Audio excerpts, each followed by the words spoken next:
Welcome to Two Gents, where two seasoned gents take on the hard truths of life, success, and responsibility. In a world where the rules don't bend for us, these gents believe in doing the work, owning the struggle, and inspiring others to take action. So, pull up a chair. Hey, good afternoon. Welcome to Two Gents Podcast. I'm one of your hosts, Ron Spikes. As I get out here, I'm just a part of this trio that we got going. Byron Glass, Pastor A.F. Riggins, and we got a real hot topic today. You know, this subject matter was sent to me, and you know, as we always do, we always tell y'all to go out and do your own research and make sure that you get the information correct. And that's what we try to do here at Two Gents Podcast. You know, there's so much going on in the world today that we can talk about. There's so many places that we could go, but you know, I got a class from I got a telephone call from David Moss today, and David was telling me, he said, Ron, I really want to come back on the show. I said, man, you know, you're welcome anytime. He said, man, I would come on tonight. He said, but he had to take a trip from Phoenix. He had to take a drive from Phoenix to New York to take his daughter to college, so he wasn't able to come on tonight. Pastor A.F. Riggins has not joined us as of yet, but I'm sure he's on his way. And I know sometimes I get out here and I forget. There's certain things that I'm supposed to do before I get on the air, and I forget all about it. But with everything, with so much going on, you know, I just want to start here. You know, with as I look at this world, and I look at the technology, and I look at how we can be added into that technology and how everything can go.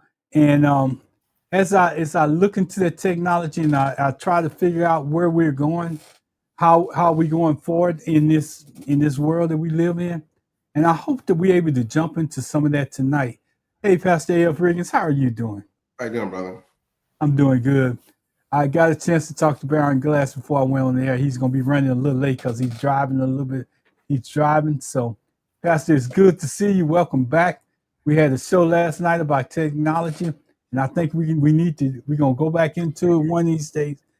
And I want you to be just as much of a part of it as we had, because we got this technology out there, and we just need to really get on top of it as people. And Pastor, this is one of the things that you brought in, and I just want to share something.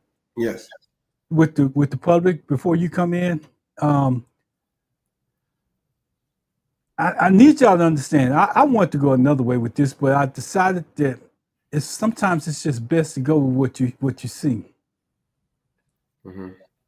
And Pastor, when you showed me that, when you shared that with me, I wanted to make sure that we was on top of our stuff. And you know, yeah. When President Trump when he made that statement, and we're gonna share the statement with you, but I need you to look at the Census Bureau 2020 census and the racial demographics of Baltimore, Maryland as follows. Black or African American alone makes up 62%. White alone makes up 30%. Hispanic and Latino makes up 6.8%. And Asian alone makes up 2.6%. Two or more of the races are 3.4. Baltimore historically has had an African American population due to factors like the Great Migration, but I had to put that up so you can kind of get perspective of this, what I'm about to add to the stage next. To explain that Baltimore, what they need is housing. No, they don't need housing. Not that one, Pastor. No, I know. Go ahead. Find it. I'm gonna get it. I know. I had it up. We're going in tonight. I'm going in tonight.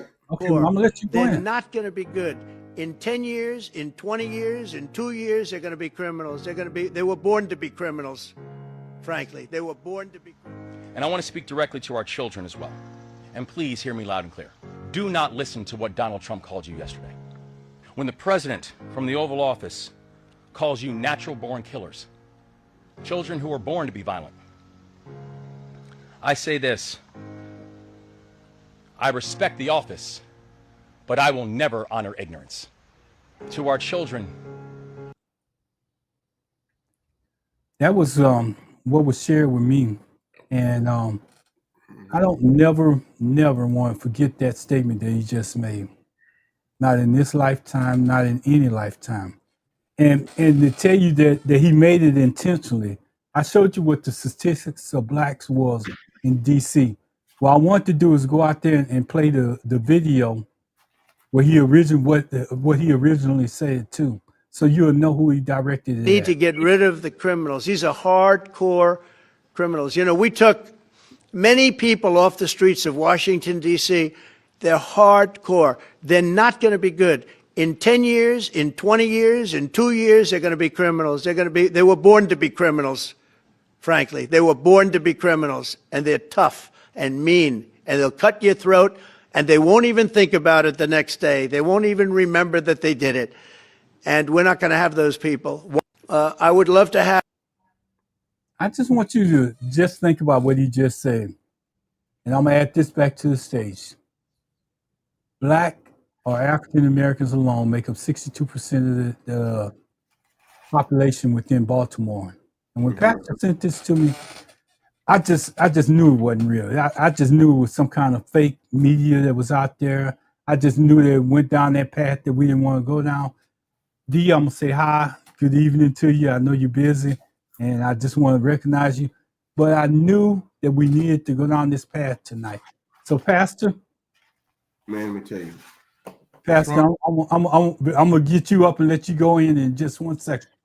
Sean, I see you out there. It's insane that he said it. You're absolutely right, Sean. So we're gonna bring Pastor to the stage.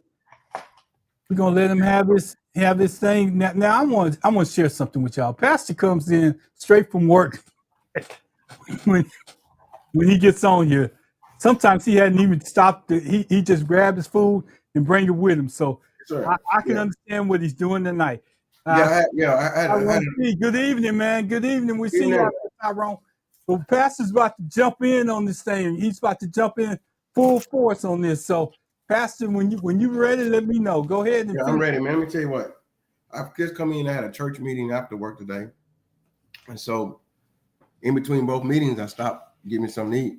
Mm-hmm. So I apologize if I'm eating, but I'm not as young as I used to be, Ron. I got to try to eat on the schedule. Pastor, you're busy. Yeah, but anyway, we had to address this tonight. Trump is trying to do everything but deal with what's really going on. Mm-hmm. Mm-hmm. The economy, the economy is tanking. Mm-hmm. Hiring is stalled. Jobs are not available. Prices are up. Mm-hmm. The Epstein case is about to blow up. Have you seen that Congress got the original letter he sent to Epstein with the drawing of the little teenage girl yesterday? Some of the victims that have been involved in the Epstein case are now implicating him. Mm-hmm. So he's trying everything to distract. And what he's doing is he is putting a war on his own people, the Americans. But the people he's putting a war on are people that are brown people. I want to say, I know we could identify African Americans as black, but what's black is on your screen and what's white is on your screen. Nobody flesh color is that black and nobody fresh color is that white. From a pinkish tan color, pinkish pale color, what we would call Anglo-Americans, to browns, which we call Hispanic Americans, to darker brown, we call blacks, is what we really are when I say color. But racially speaking, we're talking Hispanics or Latinos or blacks or African Americans who Trump has decided to have war on. Mm-hmm. He started with the Hispanics, and Supreme Court is giving them all type of like Sotomayor. I can't say her name. Justice Sotomayor. Sotomayor. We need our speech therapists here. Right. I need speech therapists. Yeah, I went speech first or third grade. I got speech impediment. Yes, sir. She said, just because someone's language is Hispanic or Latin, just because someone looks like a Hispanic, he's decided to have war on them because the Supreme Court gave him the ability to continue to do what he's doing in Los Angeles and other parts of the country and try to remove these people and send them away from here. And send them away not only back to where they think they come from, but send them to countries in Africa and everywhere else. Okay? That's his first part of the war. The second part of the war, he decided inner city America, which is predominantly African American, and inner city cities like Baltimore, Philadelphia, Yes, sir. Detroit, Chicago, Los Angeles, Houston, he's coming. Jackson, Mississippi, places like that. He's saying that these cities are out of control, crime-ridden, and so he has to take American troops and place them in the city to police the cities. We said this back in February or April. He's going to start martial law. This is his beginning of martial law. Mm-hmm. Without using the word martial law.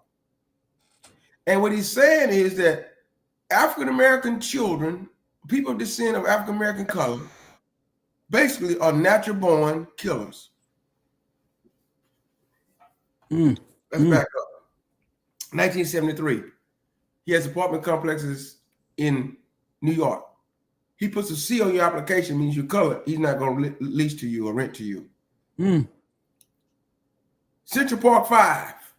A woman gets raped in Central Park. Or whatever. I don't know if she got killed or raped or whatever it was.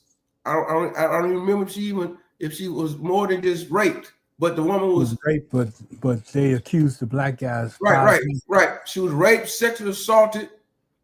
He found 5. Well, they accused 5 African American, and one of them was Hispanic African American mix, Latino African American mix, and said these 5 guys raped this woman. He took out a full page ad.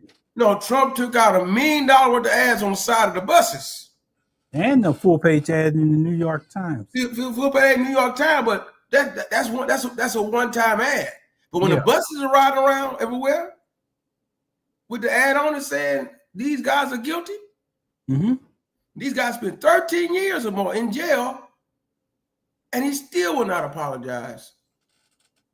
That's what he did. Fast forward. He's setting up this deal that these cities are crime-ridden cities. He's putting the troops in there. When voting comes around next year, he's trying to stop the vote by creating chaos or temper the vote or hamper the vote. At the same time, he's trying to otherize us, make other of us. That if you're not Anglo-American in America, and on his side, you're other. If you're LGBTQ, if you're a Democrat, if you're a person of color, you're other. That's what's going on. And it's all a distraction from his failure as a president, and also because of the nature of who he is, I believe, and this is one man's talk speaking on a show, which I have the freedom of speech. He's evil to the core. Now, I just got a text about 15 minutes before the show came on from the DCCC. And they said Trump has said today that most Americans want a dictator. And the poll they're putting out right now that the text says, we're polling yes or no. Do you believe most Americans want a dictator? He's headed that way. He's saying that he says what he wants. He says the quiet part out loud. He's trying to put it out there. Y'all want a dictator? Yes, y'all want a dictator. Y'all want a dictator? I'll be your dictator. Most Americans don't want a dictator. No, the last thing I'll say before we start discussion, anybody else could talk. The G20 summit is in South Africa this year. Trump said he's not going. He's sending J.D. Vance because he don't want to go to the African country.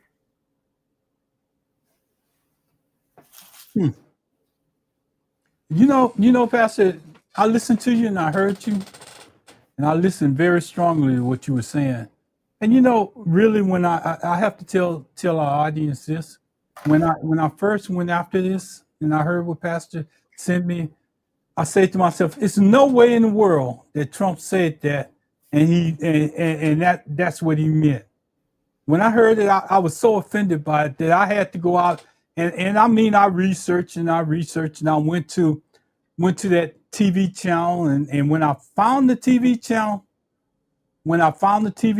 I looked at it again and again and I said, you know what? Let me go to the Census Bureau. Let me go to let me try to pull up the crime rate in Baltimore. I want to find out to make sure that that's who he was talking to. Yeah. He didn't deceive nobody. I mean, it is a high crime rate in Baltimore, but you can't say that all those kids coming out of Baltimore that they're gonna be criminals. They have the opportunity to be molded. They have the opportunity to take on. They might get a good teacher. They might get a good principal. They might get somebody that's gonna grab them and help them gravitate to more than what's expected of them. There's too many kids out there that's made mistakes at an early age that you can't hold them accountable for because they go on to be bigger and greater things in life. They go on to help other people succeed in life. They go on to express themselves in life. It's too many people out there that's done that for us just to fall into that narrative that Trump tried to paint us into. And Sean, I see you say some do, especially when they benefit from it. Dictatorship. I know it's dictatorship, but those are the ones that voted for this clown. Yeah.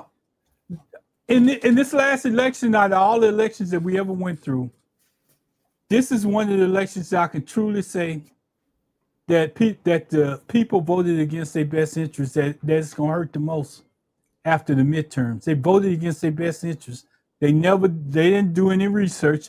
They just went to the polls and voted, and they thought they was voting for the right person. Now you're trying to backtrack and say, "Oh no, I wasn't trying to vote for him." It's too late. It's too late. That's why we always say, vote. We got to vote in the midterms. And Pastor, I see you. I know it's something that you want to add in, so I'm gonna yield. I yield the floor to you. Yeah, they knew he was already a convicted felon. And they voted for him. If you're a convicted felon, your core is based on doing criminal things. Supposedly, now a lot of people want to hear this. Supposedly, I read yesterday, a Russian agent is saying, the KBG, that Putin has information on Trump and minors. I wouldn't be surprised. I told you, if you go back to 1988, he was already being trained as a Russian asset. They have stuff on Trump. Trump has believed from the first time he ran, he says, I don't need the Constitution because I have money. He's believed that America is based on whoever got the most money, makes everything move around. And he doesn't have the most money, but he always flaunting like he has the most money. And he has people with access to money and money that in dark places and wrong places. And that's why folk are not scared of Trump. Their hands in the bucket with Trump, and they can't squeal because if they squeal, he's going to squeal on them. That's the problem. Now, getting to how it affects us, he's in power. And just like Biden didn't want to let go of power by letting somebody else run, Trump don't want to let go of power, but he know he cannot run again. So he wants to say, now, let's start talking about dictatorship. You know, it's Pastor, you make a lot of good points. I want to go to Tyrone T's statement. He said, regardless of the status of the president, has no right to use the U.S. military against his citizen. You're absolutely right, T. He has no right, but this president, and when has this president followed the rules? He's a president by his own rules. He thinks the executive order gives him privileges. He thinks that he's a dictator. He thinks that it's nobody, that he's untouchable. But you know, Pastor, I was thinking about what you said when you said it, and here's what I say: if ICE is going to start somewhere, why don't they start with the first lady? Yeah. Why don't you start with the first lady? And if you go back in history, I just seen this today. If you go back in history, Trump's mama should have never been in this country. So it's a lot of people. If you're gonna send ICE after what you call them other people, them brown people, them black skinned people that's out there, why don't you check your wife's paperwork? She doesn't get the same immunity in office that you do. She doesn't get that. She's not the president. She's the first lady, and she don't have the same rights that you do. I'm just telling you we need to do more research on stuff like that, because that's important too. Yeah. Well, let me say something. Several judges have ruled against him over the last week or so. E. Jean Carroll case, he has to pay $83 million. He didn't want to give $500 billion worth of aid to all these countries. They're saying he has to. Right, Sean. Sean, let me tell you, Sean, you're right. Sean, Hitler's mother was half Jew. Let me say it again. Hitler's mother was half Jew. Hitler hated himself from the inside out. And he projected his hate on the whole world. And when they caught Hitler, what did he do? Drug poison and committed suicide, shot himself. Took a coward's way out. Because he was hating himself. He rejects his hate. And so when you hear Trump talking, he rejects everything about himself. When he's calling other people other names, that's how he thinks about himself. When he's belittling other folk, he's thinking about himself. He rejects himself onto other people. Mm-hmm. Yes, sir. Yeah, right. And Pastor, you know, that's a known thing out there, because Hitler, you know, when you go to Germany and you see the place where Hitler actually killed himself, he basically ran up into a little hut in the mountainside and he killed himself up in a little hut. Mm-hmm. And by the time the U.S. got there, his family was dead. And there wasn't nobody there that you could prosecute.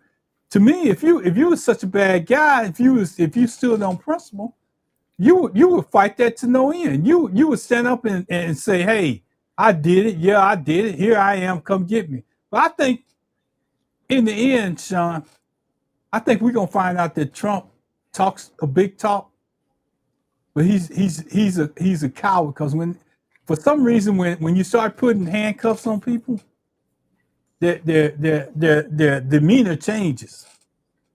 When you start putting handcuffs on people, putting them in cars. See, when he went to Atlanta to face those charges, they let him walk in. Then they took him straight into court. But when they let him sit and sit in the jail and feel like everybody else, we're gonna find out who the true Trump is. And that's the thing. He hasn't got there yet. Mm-mm. But if he keeps going down this path, and we can get the midterm elections to do what they're supposed to do, we can get the people to turn out and vote. We can continue. We need to be on mission, on point. I was talking to Dr. McKellar earlier today, and we were talking about a lot of things. But what I'm gonna continue to express is the same thing that Byron keeps expressing. I don't want to get into no show. I don't want to go on anywhere else. I don't want to do a show by myself without saying this. If we don't do something about the midterms, mm-hmm. we don't do something about the midterm elections that's coming up, mm-hmm. we're doomed. Mm-hmm. I don't care how you put it. We're doomed. We might as well just turn into a dictatorship, because we never gave ourselves a voice. I don't care if you don't like the person. I don't care who they put in front of you. Unless they any worse than Trump, got 34 convictions and everything else, child pedophile and all the rest of that. They can't be no worse. Let me tell you something, man. But Trump is already working against us. That's what is your plea cannot be overstated. He's trying to redistrict in red states so he can try to get more seats. And then the plan to go with it is martial law in all these cities, mm-hmm. where African American voters and Hispanic voters are. Let me say it again. Politically speaking, on the map, can I redistrict like he did Texas? We don't know if them 5 seats will win or lose them, but he set up to try to win or lose them. Okay. Mm-hmm. California trying to react. counteract, other people trying to counteract. That's on the paper plan. But in the action plan, let's send troops to every city. He did this during 2020, during the Black Lives Matter by George Floyd. The black SUVs used to drive up, the masked men start beating and carousing and making stuff happen. That was paramilitary stuff sent by Trump. There was the Proud Boys and all them other kind of guys that was doing that stuff, right? The same ones who end up on January 6th. Now Trump is doing it. He got headset, whatever his name is, Department of War, not the Department of Defense anymore, and now using actual American troops on the people instead of paramilitary or these security type people he was using. Mm-hmm. He's trying to make people afraid to be involved. Yeah, and that's what's going on. Absolutely. And here's the other thing, Pastor. You know what? This is the first time in history I heard with my own mouth on TV on one of the programs I listened to. This young man said, "I'm not racial. I'm a racist." And he said, and he meant every word that he said when he said it. Mm-hmm. Ever since Trump has been in office, they have what they put them sheets on, them pillowcases with the holes in it. They don't wear them no more. They just tell you up front who they are, where they come from, and either you're gonna like them or respect them for what they are, and it's nothing that you can do about it. I never seen it like this before. And his name is Nick Fluentes, and it's something about his name that let you know that he ain't even pure white. But he goes out there and he says this loud and clear where everybody can hear it. So I just want to tell you, they're not hiding out anymore. They're not hiding out. They're not running.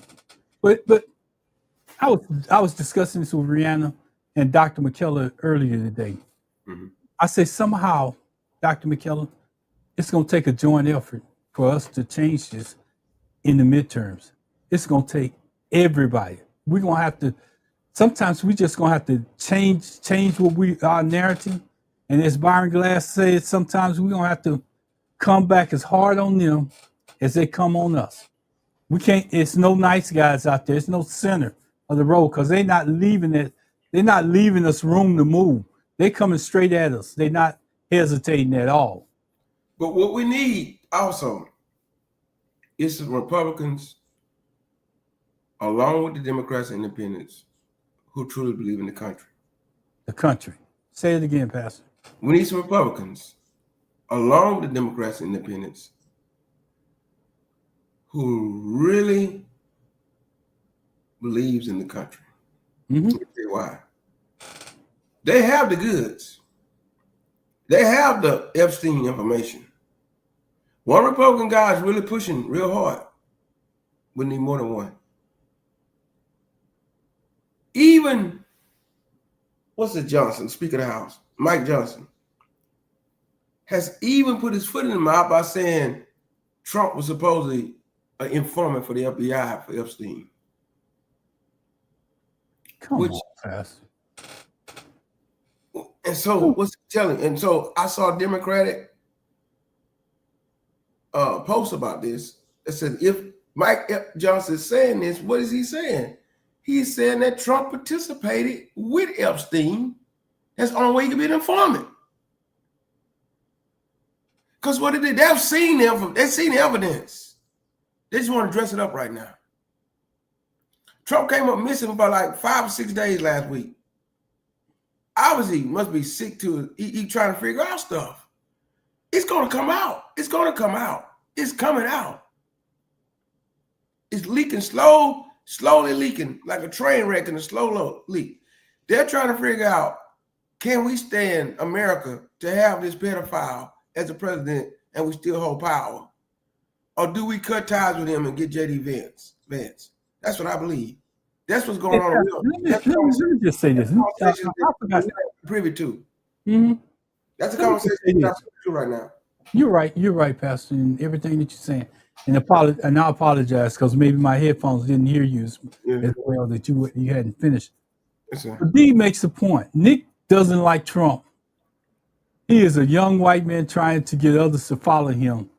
He's that racist that I was telling you about. That right there, that guy. That's the reason why I did the show I did earlier this week about, it's going to take white supremacists and blacks to come together to get this man out of office. He has to go. Anytime his own people turning their back on him, he has to go. This guy, I wish I had the clip. This guy basically said that he lied to them. And I was asking, well, what does that sound like? That sounds like us as a people. People been lying to us all this time. They've been telling us a bunch of.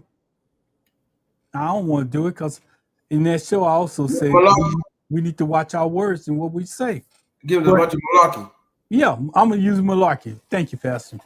But they've been lying to us for years, and so now they begin to feel what it feels like for somebody to tell you that they're gonna do something and don't do it and don't deliver in the end. And that's basically what you say. You were right, D. Sean.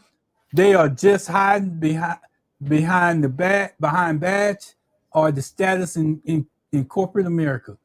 Sean, you're absolutely right. They're hiding any kind of way that they can, and he's doing everything that he possibly can not to get this Epstein file out. But he's not going to have a choice because either it's going to come out, and it ain't going to be that redacted version. And if you bring out the redacted version, there's too many other people that can collaborate the other part of the list. And he's saying, oh, this, Pastor, I don't want to talk about it, but I want to talk about it. Talk. Yeah, because I want to tell you something about the Epstein files. Everybody that participated in that Epstein stuff, they got immunity. None of the victims, none of the young girls, none of the people, the young females that's coming out now had immunity if they testify. But everybody up above, everybody that was a participant, that engaged in the Epstein file had immunity. Now help me understand how that works in anybody's favor to uncover the truth. That's a hard case to prosecute. It's deal.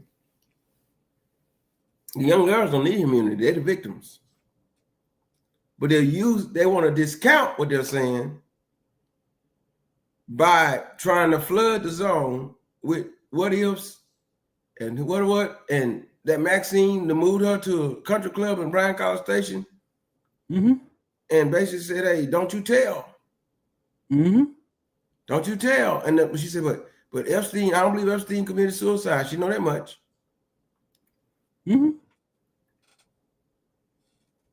They know that Trump was involved. What they're going to try to do is protect the office of the president. You see, he knows how Westmoreland said, I respect the office of the president, but I don't respect him. So the Republicans and those who want to stay in power wants to protect the office of the president is what they're trying to say. That's the false narrative they're using. So they could say they're protecting Trump that way. As to say, if he didn't win, if Trump didn't win the presidency, he'd be up under the jailhouse, I'm going to say. He had the case in Georgia already. He had the spy case in Florida. He had the January 6th case going on. And now Epstein's thing about. But they want to protect the office of the president now. Because they say, they're looking at the rest of the world. What if the United States president is a pedophile? What's going to happen to the rest of the world if we're supposed to be the world leader? Well, no. First of all, he didn't really win the presidency, but that's not a whole thing. They'll probably come out 5 to 10 years from now. Let me jump in right there, Pastor, because I want to tell you something. I have heard you say that, and it was no way in the world that I kind of fell in that line. I didn't even fall toward that. But recently, looking at how far technology has advanced and the things that they can do with technology, and if you go back and do, as we always say, do your own research, this election Kamala Harris probably didn't lose this election. And it's so many factors out there that can tell you why. Yes, sir. But Kamala Harris, especially electronically, how many votes got thrown out? How many votes got disappeared? How many fewer votes she got in areas where other people, Democrats, as Pastor has said in the past, had won it historically and stuff like that. It's something that's not right in that mix. And here Pastor just said it. The group to save face, to say that a president is not in jail, somebody did some manipulation to save face or world face, to save the representation of the president. It has to be that. It can't be anything else. Sir, if you raise $1 billion in 90 days, 91 days, that's a wrap. You never heard me say that before. Yes, sir. When less people in quotations, voted in 2024 than 2020 when there was a pandemic. Why did less people vote? Because the votes were taken out. When you purge votes, when you sponge votes, those numbers go away. They took out the votes that would cause her to win, so less people voted overall. And on every state, Trump picture kept showing up. That was crazy. He knew it already. He said, we got this little secret out there. Don't we, Mike Johnson? We got this little secret out there. We're going to win. And he stood on that stage one night and danced for 45 minutes. Because he already knew. Elon Musk knows what happened. That's why Elon Musk is so mad. I helped you win this election. I did whatever I need to do. You got a guy that's making spaceships and space cars and all that stuff, tuned in like that. They knew what they did. Biden knew what they did. That's why there was the half a day or so, there was nothing said from the White House, and Kamala Harris did not want to concede. Because they had to make a decision. Do we want to go in and fight for this thing, or are we just going to let it go? They decided to let it go. And that's why Kamala was upset. She was not worth the salt that she thought she was, but Biden was sleeping at the wheel, literally sleeping at the wheel. He didn't have the right stuff in place to block. They were playing checkers with the technology, with the voting machines, with the database. Elon Musk was playing chess. And he knew exactly. Elon Musk knew exactly what he was doing. Why does and Pastor, I kind of agree with you. Why does a billionaire that's making about $5 to $6 million a day off the U.S. government and other entities that he has going, why does he get upset? What made him get upset? It had to be something that's so drastic that he was lost. I did all this stuff for you. I helped you out. And what's the first thing that one of the first things that Trump come out and do? He takes away, what's the energy bill? The energy bill that he proposed that takes away all the incentives for the electric cars. It gives a mandate for the electric cars to go out, and it took away all the incentives that made him who he is. I'm sorry, I'm getting out here. I need y'all to bear with me.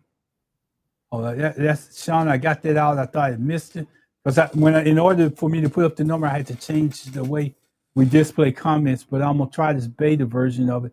So when y'all make a comment, it'll show right here on Pastor Regan's right hand side, and we'll know to go back to the comments. So and we have to look at all angles because I want to do a show next week, Pastor, and I want to deal with technology. We just got through doing a show this past week on gerrymandering of the map and how they take the database and how they can manipulate the database to get the outcome that they want. That was a very informative show. We had somebody on that could tell you how they use the data against us. how they could take and manipulate and gerrymander maps. They could make it say whatever they want to say and present it in a way where you actually agree with them. Yeah. But if you let's tie this back into tonight's show. With all this that Trump knows, that really the false premise of his presidency is that it's stolen. The economy is tanking. While they're making money. He can't get the war solved. He said he stopped 7 wars, but he can't even stop the 1 war. Okay. He doesn't want to go and be with the G20 summit. So what does he do? He turns around and looks at black children. I said black children. African-American youth in these inner cities and says they were born like this to commit crime and to kill and steal. Pastor, you're a teacher, and you go to school every day. But I look at Trump's agenda, and this is what I say: he's more concerned about other countries getting college scholarships or paying full tuition to get into this country than he's worried about K through 12 in our own country. Mm-hmm. They fight to go to school. They compete to get into a school market. They compete to get these scholarships from their country, and they pay. And to show you what they do, they pay for them to come to the United States to learn our system, to go back and serve their country. Mm-hmm. But our own president is killing our K-12 system by not funding it, making it harder for states to even put food on the table for kids that's going to school that can't afford it. But because those other countries are paying full ride scholarships, and I say this during the show, they're paying full ride scholarships, but when they get here, I want to tell you about the Trump family. They got to have a place to stay. Look at comment. His son and daughter is setting up his son-in-law and daughter is setting up these condos around buying up land around these major universities, setting up these condos. And so it's twofold. If you think about it, Trump is putting this information out about allowing these 600 students from China. Then his kids are going out securing land around these places for condos. And who wins?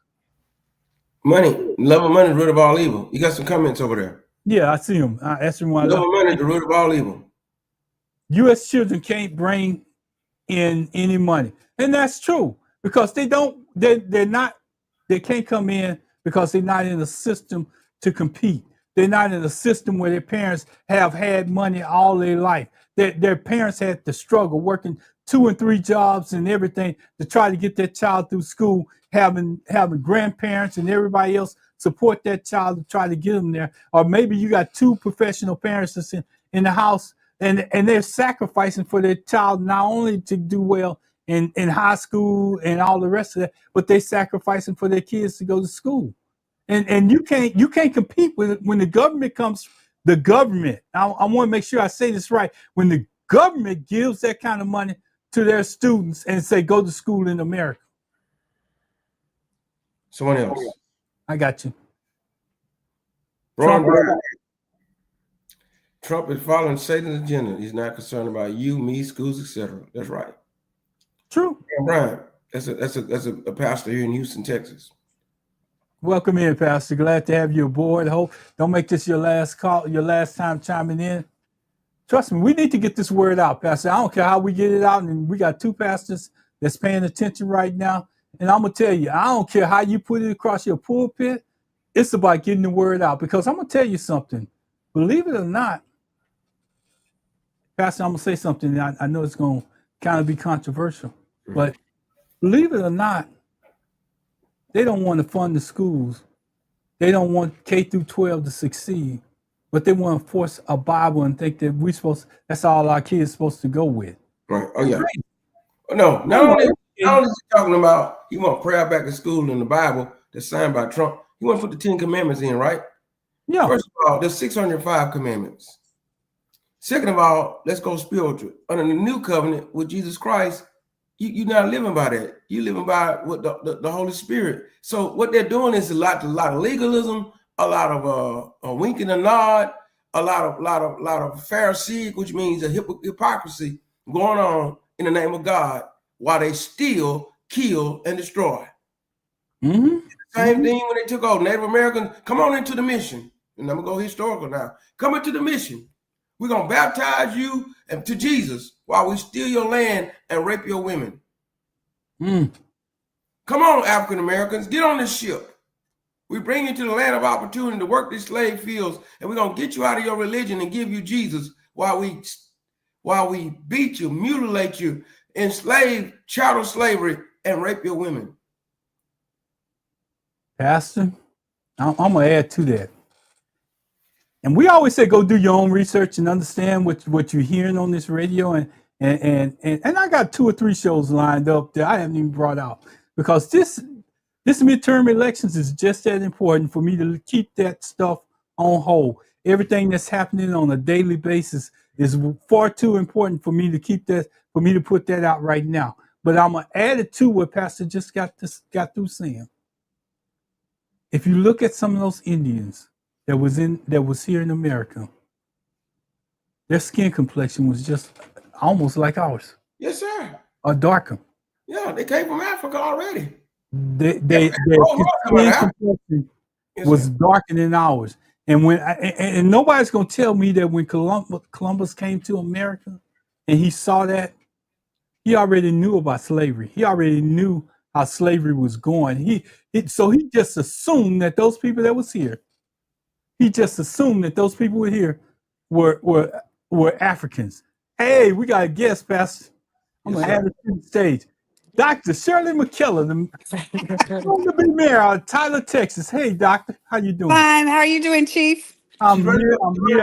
Mayor of Tyler, Texas. You have a room full of people listening to you. I'm trying, Dr. McKellar. Man, I better get my best P's and Q's. I need to get How you doing, Pastor? Glad to see you, ma'am. I remember years ago of being on Blog Talk Radio, so now I finally get to put a face with the voice. That's right. We were just talking about Donnie Walker just about 5 minutes ago. Yes. Our heart is one of my colleagues here, Christian Gooden. You know Christian, Chief, right?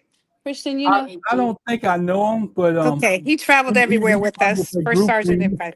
But anyways, he was one of our interns for when I ran for Congress, and so so he's getting ready to run for City Council next year. Oh yeah, let's talk to him. Come to put your telephone over there. Let's talk to him. You like introducing people to the world. Hey, bro. How you doing? Hey, bro, how you doing? Tell us your name and tell us what you're running for. Yes, sir. Yes, sir. I'm Christian Gooden. I'm running for City Council in 2027. So I'll be the youngest to run here in Tyler, Texas. So I'm proud and I'm elated to be one of the youngest Black males to run here in Tyler, Texas. So, hey, man, hang in there, don't give up. Keep it going. And I can't wait till Byron Glass gets on. Byron, here he comes. We're gonna add him to the stage right now. Let me say something. While Byron is coming on, Byron. Yes, sir. You have the Dr. McCullough, who's running for mayor of Tyler, Texas. This young man about to run for city council in 2027. Tyler, Texas, in East Texas, they're flipping the script. My grandfather and great grandfather come from Center, Texas. Oh yeah, we know exactly. Yep. That's part of District 1. Yeah, right. Congressional District 1. Right. My grandmother's from Shankleville between Jasper and Newton. So I know. Yes, you do. I know that one of my distant cousins was a victim of KKK violence in the 80s. Wow. So I know what y'all up against. Y'all changing. We're changing. This is what they're scared about in Texas. Because if when we changing the whole nature of from race, the racist background that we've been involved in, the historical things we've done that we're going through. Remember the story of the great debaters? Absolutely, Marshall, Texas, Wiley College. Coming all the way down, coming down to Prairie View to debate, and they showed you seeds of people hanging from the trees. Right. That's the truth. I know. And so now we have in 2025 and 2027 that we're trying to flip this state. from the Right. inside out. Right. Well, we remember, of course, Mr. James Byrd that was drugged to death in Jasper, Texas. Yes, So yes, we remember. We yes, remember. yes. Also, y'all got involved with Sandra Bland. But before we go any further, Dr. McKellar, I want, I We want, I just talking want, about Sandra. Okay, but go ahead.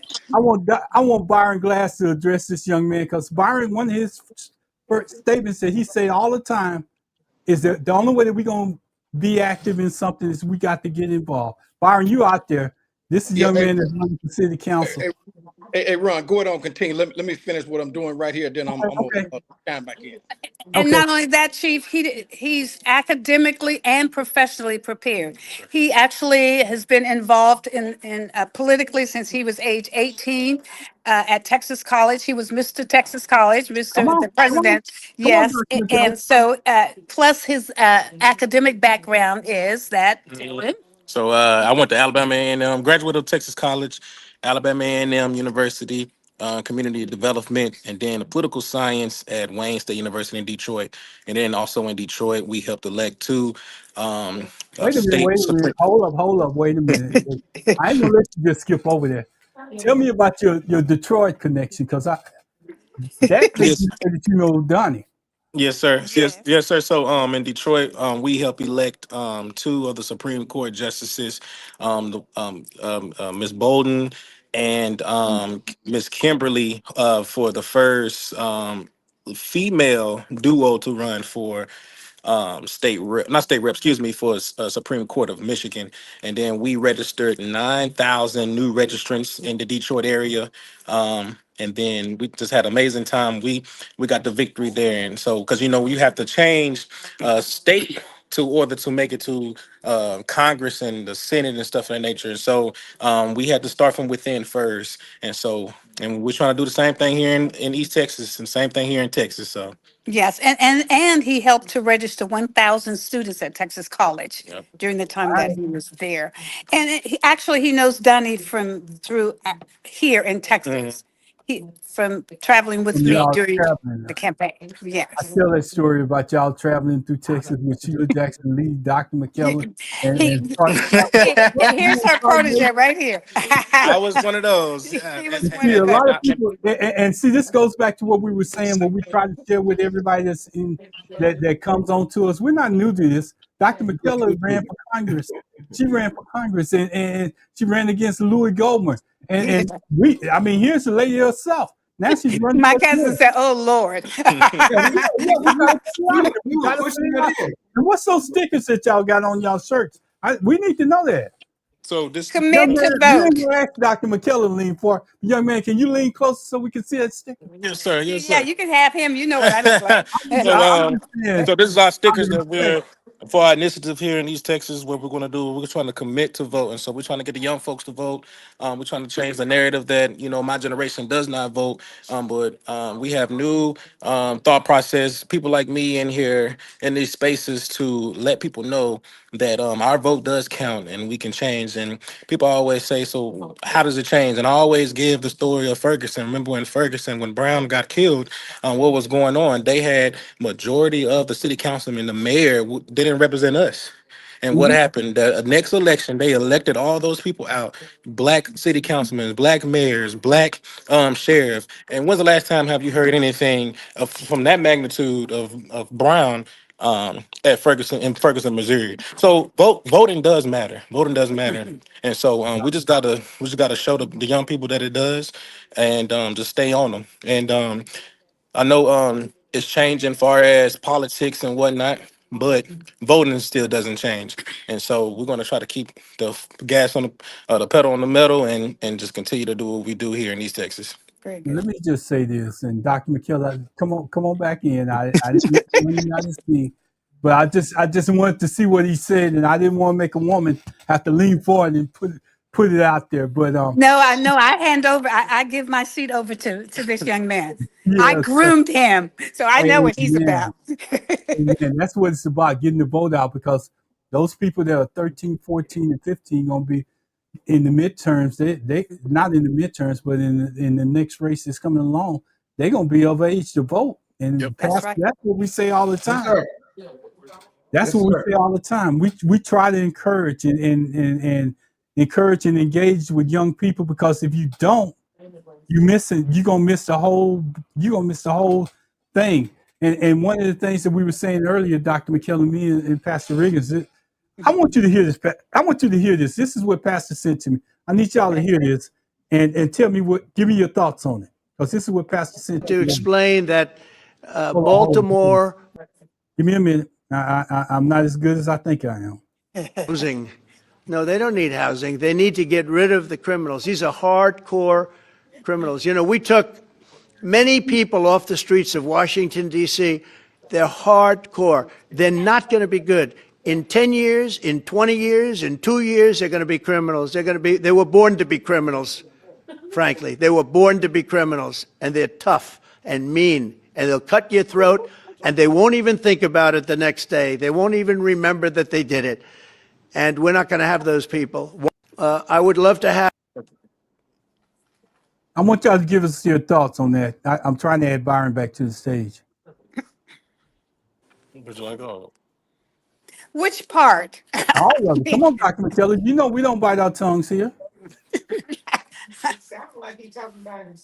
you hear that? Did you hear I that? heard that young lady in the Yes, background. in the background, so it sounds like he's talking about himself. He's making references to the African American community Exactly. in Washington, D.C., Baltimore, Chicago. He's saying he's going in there because these natural born killers. Because we're born to be criminals, right? That's Yes. what he said. Yes. Yeah. You know And who was something, that young lady that Chief? was behind you, Dr. McKellar? I'm sorry, say again? Who's that young lady that made the comments that was behind you? Okay, we're going to turn it around. That's what I want to see. That's my cousin Pamela. That's my campaign manager, Kimberly. He has a group of people back there, man. And that's the one right there that said her name is Barbara Edwards. Come on forward. Don't get back there and hide out. This is a television talk show that I'm a part of. All right, all right. And you want to dialogue anymore? Yeah, I do. I see a chair in front of you. Take a seat. You're pulling up a chair, right? I have something to say. Yes, ma'am. Yes. You know, I'm speaking. you know, with your president there in DC and his criminality, and I think it's going nationwide, especially crimes against women. And I'm not a victim, but I'm a survivor, you know. And so I have to be so I can speak for other people who come to me and discuss it. And we got a thing in Tyler. And I thought some people thought it was just white black women, but now no, it's a whole thing where women are actually being sexually assaulted, and the police and the DA are not filing charges against these people. And I was instructed by some higher ups to file a complaint against the DA's bar. Against his license because of this.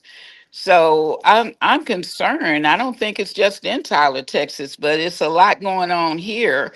But with your president talking the way he's talking and the way he disrespected the women that were there, um, talking about how they were victimized and by you know who, and he said that it was a hoax.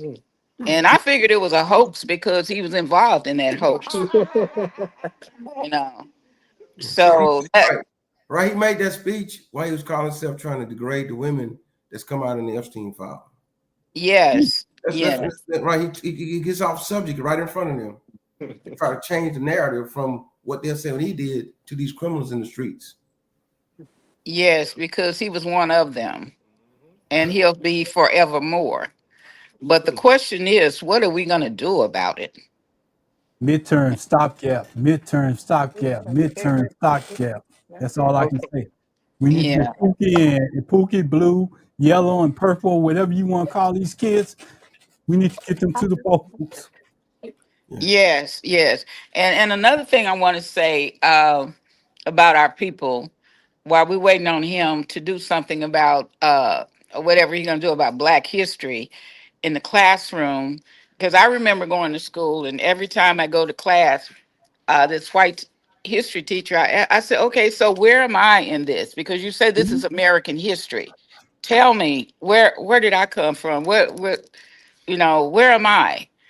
But and she couldn't say anything, but she ended up flunking me because I asked her that question every time. And and I had to repeat that class. Um, but thank God for Texas College in Tyler, Texas, because they taught our history to us regardless, and the radio station too. So, and I'm just thinking we need to get back to that. We need to develop curriculums regarding our history from Africa, the transatlantic slave trade, and all those stops to America. And then from those plantations on to East Texas. We need to be teaching our children so they'll know. Mm-hmm. And whether or not it's taught in the classrooms, because it's so deep and heavy, they don't have time to learn and digest that in the first place. Let me just stop you right there. I'm gonna let Pastor Riggins come in on that and tell you what he does for a living. Yeah, I'm a history teacher, ma'am. Yeah, Okay. right. So after 25 years in the classroom, that's one of the things we always start on the first day of school. I say to the students, what does this book say? And they say history. I say, read it again. They say, it say history. I say, read it like it says his story. His Whoever story. wrote the book is his story. They don't want us to have our story out there. And so what has happened is when we begin to tell the story, it doesn't even start in 1619. It starts in the Garden of Eden. There you And go. then from there it goes to the kings and the queens of Egypt and Ethiopia and of all those different places in Africa when we were kings and all that stuff. And then it comes down to, they came to Africa and saw all the silver, saw all the diamonds, all the gold, everything that they wanted out of Africa, and said, we're gonna take it out of your land, but we'll bring you guns and whiskey if we can have that and some of your people. Amen. And I the rest, just want to surprise you. Hey, right. Dr. McKellar, before you, Yes, well, I have one other person I want to introduce you to. There's yeah. others, but we have a college professor and a public school professor, Miss Pamela Irwin. Oh Lord, hello, come Pam. on in. Come on Hey, in. Both You know, levels. see, that's the one thing I like about Dr. McKellar. She brings people to the table. Oh yes. Yeah, And I let and me you haven't She's you my haven't cousin heard from too. Go ahead. I'm sorry. no, I say you haven't heard from our own Byron Glass yet. Byron, you gonna come in? Are you No, able to come in? I'm gonna sit this one out, Ron. Okay, go ahead, Pamela. Well, what I wanted to say is that one of the things about Texas College, and I heard you mention, I taught at Texas College for several years, as well as other universities and colleges, but the history is taught at well, I'm gonna say it like this, HB. the historically Black institutions. That's where, and the students are so much better prepared to work and compete when coming from an historically Black college or university. Because you know who you are. Yeah, and hey, and know how to overcome the struggle, and know how to present yourself, and know what to do, and know how to survive. And so I heard you say you're a survivor, Yes. and that is the thing. Our history will survive That's right. because we have survivors to make sure that it continues. Okay, it will not be washed away. It's not going to be included in hey, you know, back in the day when you were in school, I don't know, I might be a little bit older than you, but we had to read books that were not banned. I wish some of them had been banned then, Yeah. but now when it's significant to our history, they need to be banned. Not because they need to be, but because a certain man does not want somebody to feel a certain way about being a part of the mistreatment of all the struggles that they put the Black folk through. Mm-hmm. All the entrepreneurs that we had, all the businesses and all of that, it was going along just fine. And now that's going to be washed away, only to a certain group of people, but for us who are survivors, we'll keep it alive. That's right. We're going to keep it alive. We're going to keep Black Wall Street alive. That's right. It's going to be there. Hey, and in fact, back in the days when Shirley and I were kids, our fathers and grandfathers were entrepreneurs. That's it. And they made the money. They made the way. Yes. They made the way. So we know how to survive. Now, Outstanding. Dr. McKellar, I saw Yes, sir. somebody turn the camera one more time. Right there. Right here. Right Yeah. there? Okay. That Ladies, young lady was introduce paying yourselves. attention to what we were saying. Tell her That's to come more. up here. No, tell her the other one. The lady that was sitting there first. Yeah, her. Who, me? Yeah, Oh. you. My name is Jennifer. I have lived here in Tyler for about 5 years. Moved from They Houston didn't tell me. with my husband. And that's where he lives in Houston. Oh, is that right? And who Yeah. am I talking to? That's broadcast out of Houston. Yeah, this is Ron Spikes out of Houston. You got Byron Glass, Pastor A.F. Riggins. Now, the quiet person I'll on be here. in Houston tomorrow. But Yeah, I'm the sorry, what quiet- was that? What was that, Chief? No, I say the quiet person on here tonight is Byron Glass, an elected official. And it's hard to believe that Byron is so quiet tonight. That's not the standard for him. Yeah. Yeah, Ron, I'm trying to tune in and work at the same time. I don't want to get a thought out there and can't finish, but y'all doing a good job. Dr. McKellar, congratulations. Good luck to you, and hope your team can put you over the finish line. And we need Yes, you sir. guys. Good luck. Good luck. If there's anything we can do on this show, please let us know. Well, I know you can't vote for me, but your dollars in Tyler, Texas can vote for you. Hey, yeah, I got a daughter. I got a daughter and 3, 4, 5 aunts out in that area. Very good. Yeah, I'm gonna tell them to get in contact with you. Please do that. I'd be Okay. honored to have him. Okay, I have one more that I want. Well, and Ron, here's a female veteran. We can talk to him. We can talk to him. I just want to make sure. We have a female veteran here, and then we have some of the team has already left. But Okay. No, Hello. this is a veteran. Take a seat. He's a veteran. Yeah, tell us who you are. We have some powerful women in this group. That's what we want to hear. Every last one of them that's in the room, Dr. McKellar. Okay, most of them have left, but then I have one other, 2 or 3 others that's still here. Well, we thank you. Introduce yourself. My name is Modestine Coulter. Okay. Live here in Tyler, Texas. And Retired Army. retired Army. And you was in the military yourself? Yes, I was. I was Well, in the. well, we thank you for your service. Yeah, and I thank you for your service. My grandson teased me because I never say the word right. He said, "Granddad, you said army, army, army." He said, "You don't never get it right." I said, "Well, I served there, so I can say it any kind of way I want to." I know that's right. That's why it is bad in my 7-year-old grandson. So one time I was saying D, and he said, "Grandma, it's not D, it's duh." He spelled it, he sounded it out. Okay. Okay. Yes, yes, Okay. yes. Okay. Hey, Well, it was I nice get meeting you. We enjoy you. Stay supporting Dr. McKellar. She's been out there. Oh, a long yeah. time. Oh, yeah. And She's the probably sweetest she one of the can't best want to people be. I know that's in Tyler, Texas, other than my Oh, yeah. 2 relatives that's there in Tyler, Texas. Yeah. Dr. McKellar know I got 2 relatives there in Tyler, That's Texas. right. too. That's right. Well, hey, That's right. with The God and Jesus first, she gonna make it. That's it. Amen, Hey, we're amen, gonna help her amen. get That's there. Gail, can you come? Thank you. Okay, so I have one that comes from the East Coast. Uh-oh. We Hi. graduating, y'all. Introduce We're yourself going and to tell the what East you Coast. did We're in your going to career. Florida to make some destiny line. Right. Hi, and I'm Gail Simonette.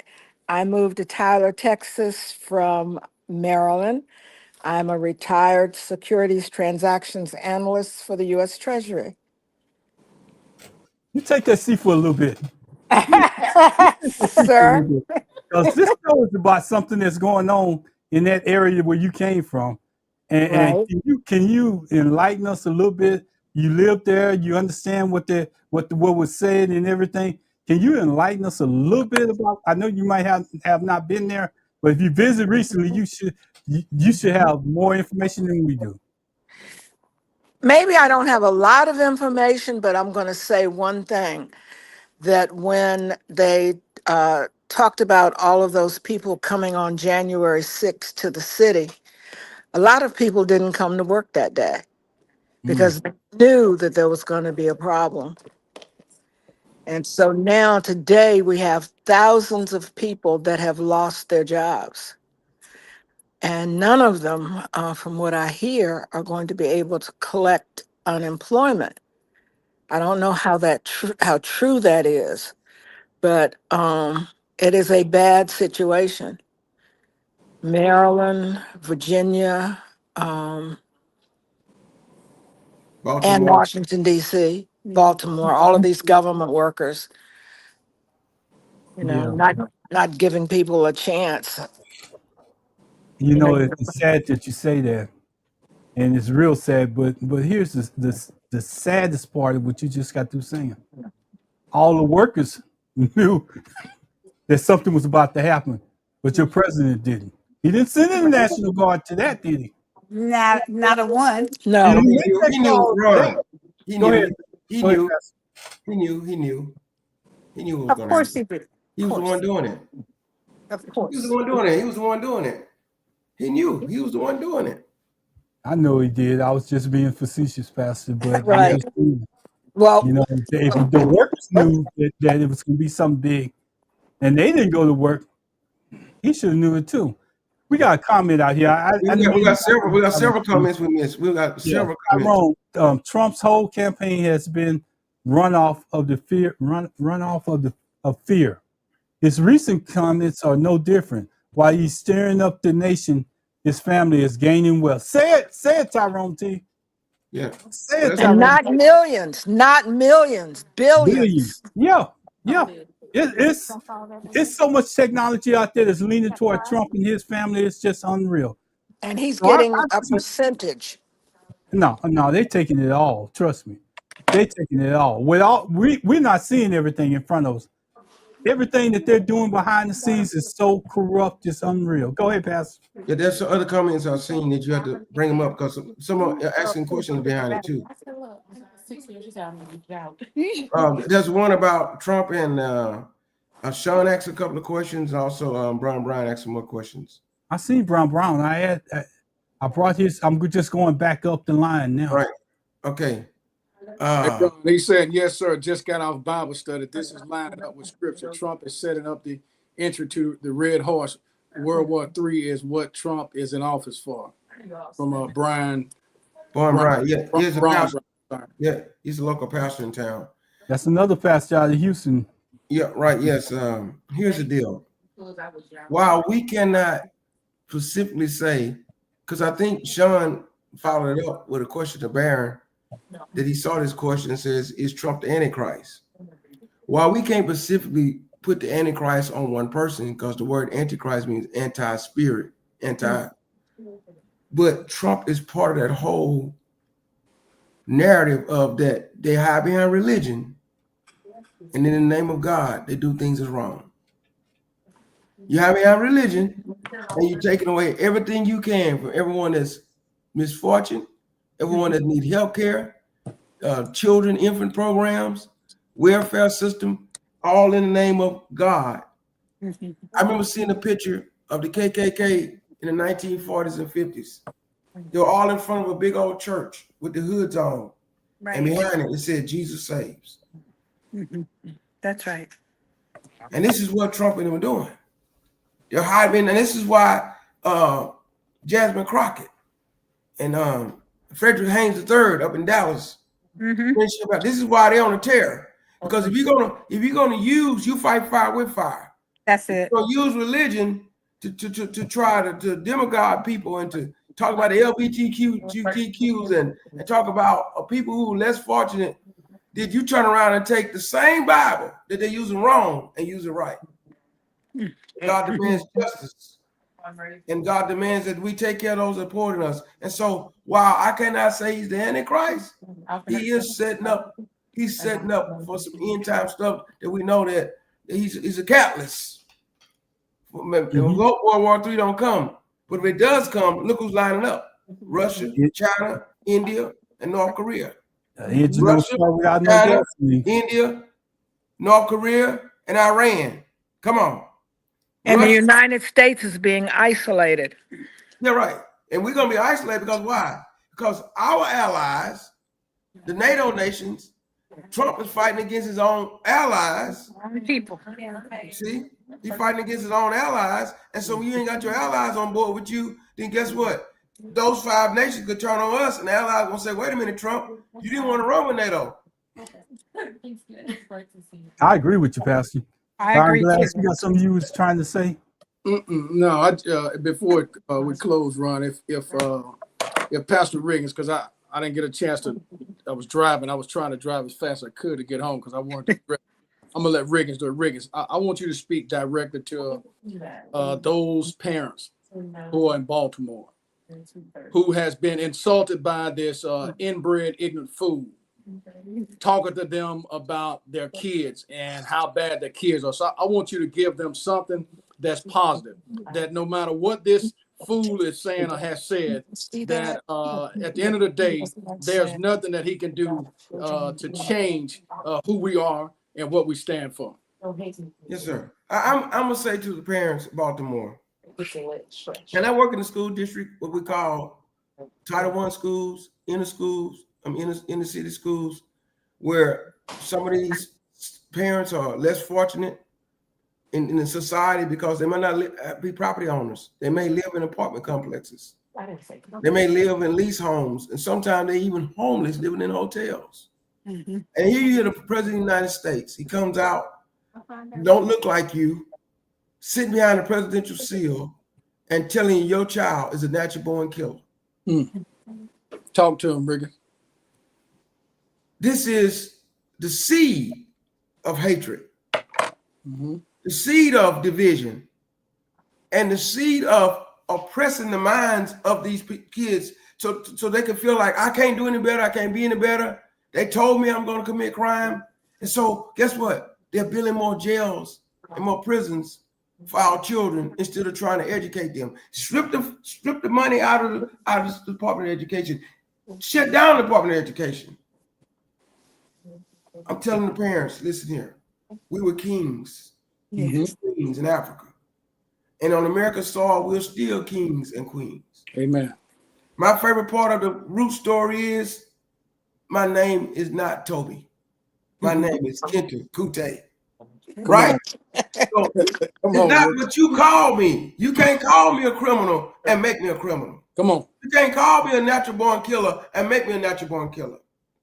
Matter of fact, they can give us less and we make more with it. Come on. That's right. They can give us, back when they had our own schools, they gave us the hand down books. And my dad was a valedictorian. A lot of y'all parents might have been top of the class, and they got the hand me down books. So all it is he's projecting. Trump always projected himself on other people. He's the criminal. Amen. He's the criminal. So parents, do not hang your head. Hold your head up high. Keep investing in your children. Keep sending them to school. Like the lady said, give them the books to read if they won't let them read. Bring them to church. Don't send them to church. That's it right there. Give them a spiritual foundation along with the education. And then let them know they are somebody. Not they can be somebody. They are somebody. My dad used to tell us when we get rid of it, he said, you think you're bad, but you're not bad. You just good at making some bad decisions. You have to begin to make better decisions. So it's very important. He's trying to get a mindset that we're second-class citizens. And next thing you know, just like he's sending people on planes back to other countries, he's gonna be trying to send us back to other countries. But the devil is alive. I want to go to the pulpit. The devil is alive, and Trump is part of it. We cannot accept. We will not accept. How do we fight back? You educate your child. You teach them the word of God. You bring them to church. You inspire them. You motivate them. But you got to do something else too. You must VOTE. Come on, Riggins. You must get out and get involved, just like the young man's 27 years old who's getting involved and registering people to vote. You got to register people to vote. You got to get on shows like this and speak your voice. You got to get out there and march until he bring the military. If he bring the military in there, march in front of the military. Because guess what's in the military? Black folk, Hispanic people in the military too. You think we're going to kill our own people? They ain't going to kill their own people. They just stand there with the gun, obeying orders. But when it comes down to it, they ain't going to kill their own people. It's all a show for Trump to try to act like he's trying to rule us. There, Baron. I don't know if you got that text from the DCC today. Yeah. They said the text says Trump says that most Americans want a dictator. No. He's setting the stage, Riggins, for what he's trying to do. He's setting the stage for what he's trying to do. I said something to help motivate. If anybody watches this video, your child is not a criminal. Your child is not a natural born criminal, is not a natural born killer. Your child is who you make your child to be. Train up a child in the way you should go. That's it. When he's old, want to walk from him. Invest in him. So if you see yourself slipping, you see that maybe you've been playing too much long in the streets, parents. You see maybe you've been sleeping at the wheel. Wake up. So Riggins, if I'm not correct, he was convicted, right? 34 felonies. 34 times. So who's the criminal? He is. Okay. And then let me tell you what, the Epstein files are coming, people. Now that's next. It's coming. That picture he drew a picture of a underdeveloped woman, girl. Right. See, her boobies not even big. I'm not the one that drew it. And not only that, on the bottom of it. The same way he signed no stimulus check, he's not the one that gave it to you. We got a nurse that's on the show that can tell us a little bit about the body. And gentlemen, you know what? His signature reflected pubic hair. Yes. Think about it. That's exactly. The same stimulus channel on every same signature on every executive order they put out there. That same big old Trump signature. But see, Riggins, he used to trying to lie his way out of it, but he ain't gonna be able to lie his way out of this. No. There you go. That's that part right there.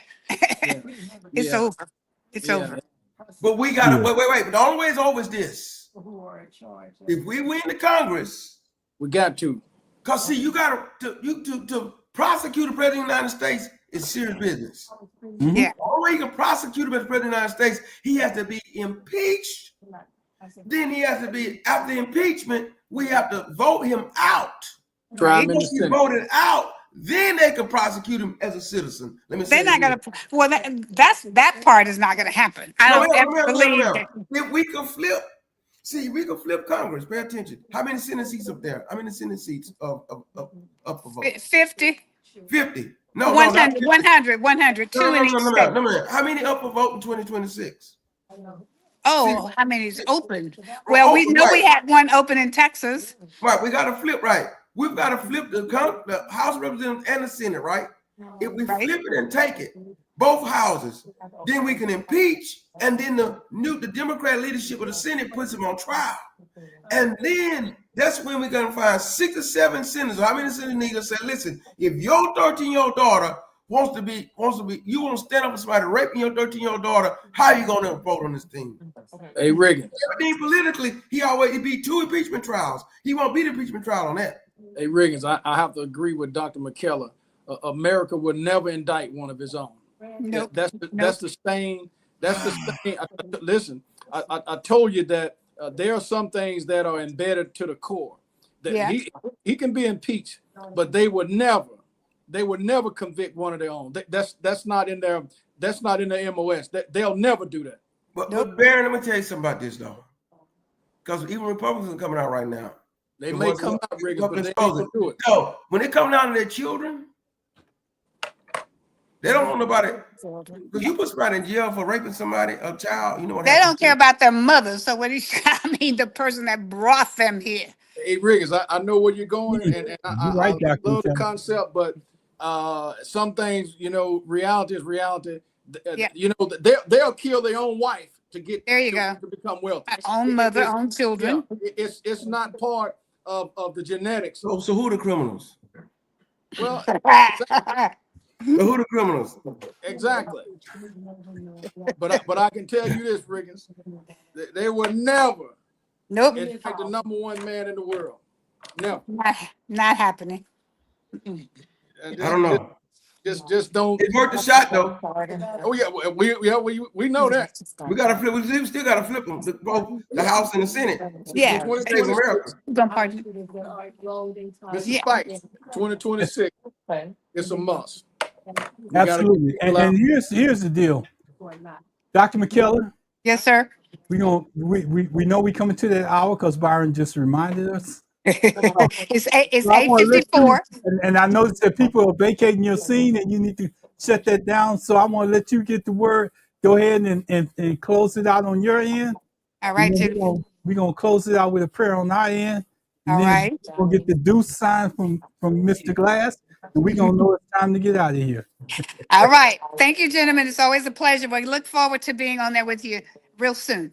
Okay, we appreciate you, Dr. McKellar. Go ahead and close your end out, 'cause there's some people want to go home. That's right. And they're kind. They've been here since 6:30, so we're gonna make our exit. Thank All you. We'll right, see you next time. Bye all for right, now. Dr. McKellar. Take care. Much Appreciate love to you. you. Nice to All meet right, you. All all right. right. Bye bye. Yeah, Mr. Hey Spike. guys. Yeah, Hey, Spikes, I see some more comments down there. yeah, it's about 8:56, but Yeah, that's the you same know, one that was down there. since I came in late, Take chairs up to the table. Let's clear everything off. Ron, can you Yeah, exit? I'm about to do it right. I'm trying to do it right now, Byron. Okay, Go ahead. because you know, Riggers and I running, but I ain't ready to exit, man. You know, this dude got me. You know, I hate when people group all of us as one. Mm-hmm. Now, if we were to say anything about the opposition, well, we all ain't the same. We all ain't the same. We all ain't the same. Well, you know what, Riggins? Man, you know, mama taught you to be kind. Mama taught you to treat people like you want to be treated. But I thought about it, I thought about it. She ain't never told me to turn the other cheek when I get punched in the face. Mm. And my point is this. Chuck Schumer, Hakeem Jeffries, and all those other guys, they need to be eliminated because they're not fighting. They need to be eliminated because they're not fighting. They need to be eliminated because they're not fighting. Yes, And sir. the only way you're going to win a boxing match is if you get in and you start to punching. You start to close your eyes and just swing it. Okay? Because at the end of the day, everything I see, the Supreme Court is laying the foundation, approving this, approving that. So what I said today in my own mind is that out of all of these years, we've been told that no one is above the law. Well, in 2025, that's a flat out lie. This man has been above the law and continues to be above the law. So all these lies that we've been taught, man, I'm not subscribing to that no more. Don't come talk to me and try to get me to be, you know, the modest. No, I'm going to defend what I believe. I'm going to defend what I see. And this thing called justice, that's a bunch of bullshit. Mm-hmm. Hear me again. That's a bunch of bullshit. Mm-hmm. Okay, because at the end of the day, I'm not judging reality based on what I want it to be. I'm judging based on what I see. I want it to be exactly what we're saying that it is, but it's not. You take this person. Now, Riggins, all of a sudden, you can use a color to just go out and identify somebody as a criminal because they look Mexican, they talk Spanish. Guess who next? Or could be next? That's what I'm talking about. Us. So all this stuff about being nice, being modest, no, we don't have to conversate anymore. If you're going to give your position and your side, I'm going to give my position and my side based on where I sit and what I see. This man, in all of my life, is the closest thing that I ever seen to the devil. I'm not calling anti none of that, but I do know what they say about the devil. I do know the attributes of the devil. So at the end of the day, when the smoke clear and the dust settle, hey, look, it's time to get in the boxing ring. It's time to get people out to vote. It's time to get people involved. It's time to get people engaged. It's time to stop PSing around. It's time to get in the game because in 2026, Ron, I said before and I said again, I'll say it until 2026 is over with. If we don't get the House or the Senate, what we now know as freedom, it's going to be out the door. And I'm telling you, now, Pastor Brian is saying this. I've seen this over some comments over the last couple of weeks from some educated, intelligent people and even some ministers. Mm-hmm. He's trying to push for a civil war through a race war. Because see, if he creates chaos, he said, I got to stay in office because we're at war now. And we're at war with ourselves. He even renamed the Department of Defense Department of War. I'm gonna bring the war down. He said, I'm gonna show Chicago. I'm gonna bring the war down on them.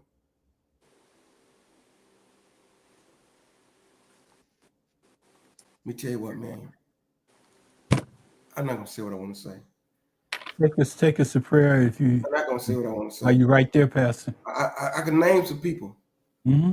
I can name some presidents. Hold on, Ron. Let's make sure we addressed all of these comments, because I don't like people to participate and feel like they're not there. Let me see. Regardless of the status, the president has no right to use the U.S. military against his citizens. That's from Tyron. Positively D, yes, and when he's found out they didn't do it, there was no sorry at all. I think she was talking about the in the New York. The Central Park 5. Yeah, Central Park 5. So for those who are participating in the comment section, we want to thank you for joining in, tuning in, listening to the broadcast. Again, our goal is not to distort the message and divide the people. It's to enlighten and inform. Hopefully, we did that, Ron. I think there was some question about did we go off topic. Every now and then we go from side to side, up and down. All of that, we bring different people in. So at the end of the day, bringing Dr. McKellar in was a little unorthodox, but it was needed and necessary because she is a part of the Blog Talk family. She's been one of the hosts of her own show back when we was on Blog Talk Radio. So what we do is try to do it different than Roland Martin and all those other guys. If you got something to say and you come here, we're going to try to at least let you get your format out. Again, our number one goal is to enlighten and inform. If you don't agree with what's going on, what you need to do is reach out to A.F. Riggins on some of this history lesson that he's teaching. He's a history teacher by trade, 25 plus years in the classroom. He's a historian. He can do just as good as some of those guys that you see on Fox News and MSNBC. He's very articulate with what he's talking about. Ron Spikes brings us the platform each and every Tuesday night with his own finances. None of us are being paid to do this. We volunteer to do it. We are enthusiastic about it. So we appreciate anybody that come on the broadcast and participate, listen. If you agree, disagree, we allow you to come in. We allow you to come in respectful. So Pastor Riggins, I know you running. I'm running, Ron. I know you're doing a whole lot behind the backdrop, doing shows at, not shows, but up at night, 2 and 3 o'clock in the morning, sending messages, doing some strategic planning. Riggins, I know you're doing a lot. So at the end of the day, it's been 9, 10, 12, 13, 14, maybe 15 years. So we're not new to this. We know exactly what it is that we're doing. So we're just trying to provide a platform. You don't have to like us, but if you listen to us, and if you listen carefully and you go out and do your research, you might come back and say, you know what? I may not like them guys, but I respect them. It's on you, Riggins.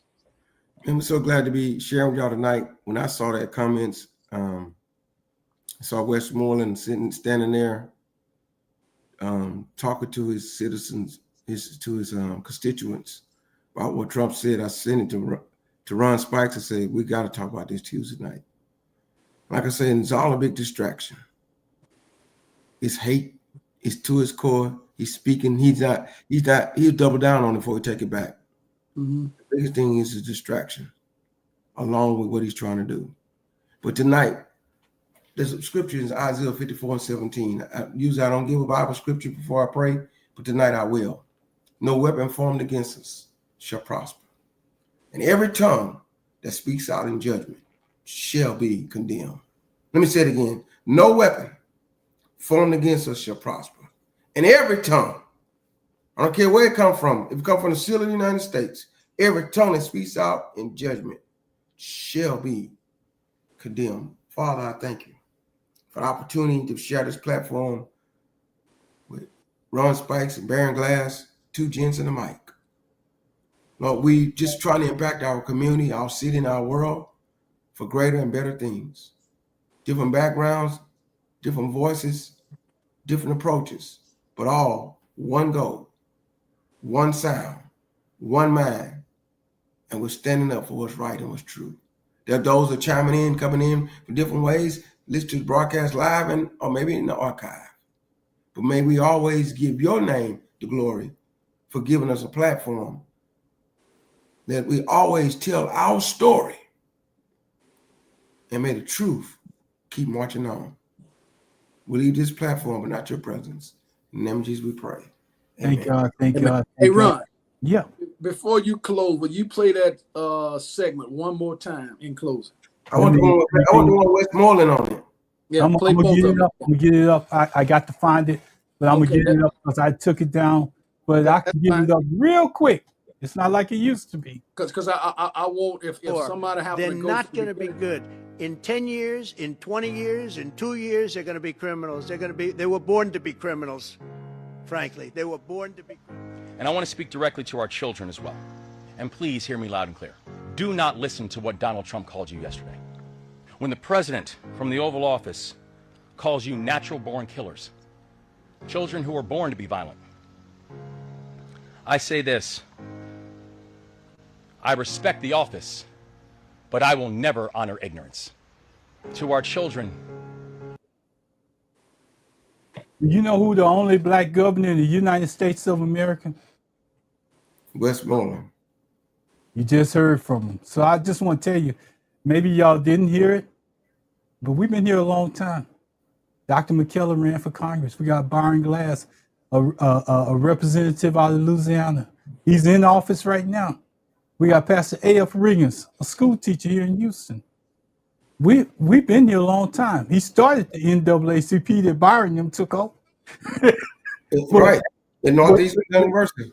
But we have to recognize that we've been here for a while. We've been here for a while. We're not new to this. Sean made one more comment, Byron. I'm gonna let you take it. We're not new to it. We're true to it. Don't get out of here. He even gave a time frame: 2 years, 10 years, etc. That's what Trump said. 2 years from now, 10 years from now, forever, they're criminals. They're born to be criminals. So y'all take 1927, the day in March KKK. Come on. They caught him. They arrested him in New York City. You were born to be a what? Byron, I haven't seen. There it is. That's what I was waiting on, Pastor. Good night, everybody. Y'all have a good time. Y'all have a good day. You were born to be a what? Say what, Pastor? I keep saying you were born to be a what? Your daddy March 1927, KKK, New York. You were born to be a what? That's what I'm asking Trump. He following through with it. Look at Byron Glass with that big old smile. He gone. He gone. We out, Pastor. Yes, sir.